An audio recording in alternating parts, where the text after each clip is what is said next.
Zulkarnain sir, আপনি জানেন যে আওয়ামী লীগের অভিযুক্ত কিছু ব্যক্তি যারা কিনা গণহত্যার সময় খুবই সক্রিয় ভূমিকা পালন করেছেন, তারা পালিয়ে যাওয়ার ক্ষেত্রে তাদেরকে সেফ এক্সিট দেওয়ার ক্ষেত্রে অনেকে অঙ্গুলি নির্দেশ করে সেনাবাহিনীর দিকে। এই বিষয়ে আপনি কি বলবেন?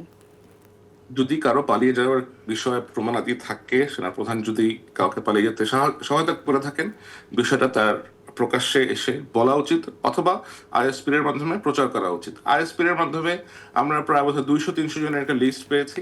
সেখানে আমরা দেখেছি বিভিন্ন এমপি ছিলেন, বিভিন্ন আদালতের জজ ছিলেন, পুলিশ অফিসার ছিলেন। এবং আমার কাছে যে ব্যাখ্যাটা দেওয়া হয়েছে সেটা হচ্ছে যে এই সমস্ত লোকদেরকে যখন আমরা এখানে নিরাপদের জন্য নিয়ে আসি, তখন তাদের কারো বিরুদ্ধে কোনো মামলা ছিল না, কোনো রকমের চার্জেস ছিল না। 5, 6, 7 বাংলাদেশে একটা বেশ উদ্ভট পরিস্থিতি বিরাজমান ছিল। দেশে তখন কোনো সরকারও ছিল না। যারা ওইখানে গিয়েছিলেন তারা স্বইচ্ছায় গিয়েছিলেন যেন তারা তাদের নিজের জীবন রক্ষা করতে পারেন। এখন তারা ওইখান থেকে কোথায় যাবেন যদি কারো এগেনস্টে কোনো মামলা না থাকে? তাকে তো কেউ ডিটেইন করতে পারে না বাংলাদেশে।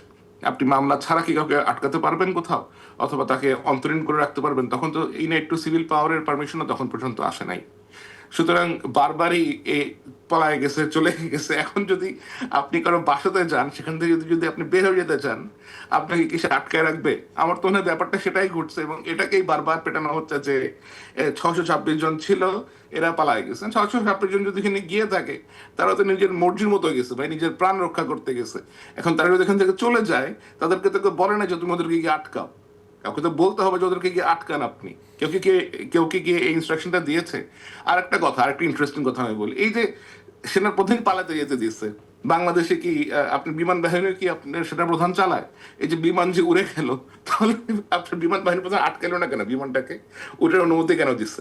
এই যে এই ধরনের কাজ টার্গেট করে যে একজনকে কাজটা করা হচ্ছে, লাইক উদ্দেশ্য করে পাথর ছোড়া হচ্ছে, এটা কি ঠিক হচ্ছে কিনা সেটা মানুষের ভেবে দেখা দরকার। আমার মনে হয় এটা বিষয়টা আসলে ক্ল্যারিটির দাবি রাখে ইন ফিউচার। আমি আসবো আবারও আপনার আপনি আমাকে কাছে। বলেন জেসিন, বাংলাদেশের এয়ারফোর্সের হেলিকপ্টারটা কে চালায়? আপনি সেনা প্রধান চালায় এয়ারফোর্সের হেলিকপ্টার গুলো কার অধীনে আছে? অথবা যে না, কিন্তু C-130 বিষয়টা করে অস্পষ্ট যে আসলে কিভাবে আশ্রয় কারা কারা গেল, কেন আশ্রয় এখন চাইলো এবং সেনাবাহিনীর যিনি কাদেরকে ছেড়ে সর্বোচ্চ, দেওয়া হলো, এই গল্পগুলো আসলে আমার মনে হয় জনসম্মুখে আসা উচিত, না, আরো স্টোরিগুলো। আরো ইন্টারেস্টিং হচ্ছে সেনাবাহিনীতে একজন সর্বাধিনায়ক আছে, যিনি রাষ্ট্রপতি, শাহাবুদ্দিন চুপ্পু সাহেব। তো এখন যদি রাষ্ট্রপতি সেনাপ্রধানকে কিছু বলে, অথবা এয়ার চিফকে কিছু বলে, অথবা নেভি চিফকে কিছু বলে, এটা কি তাদের পক্ষে পসিবল হবে উপেক্ষা করা?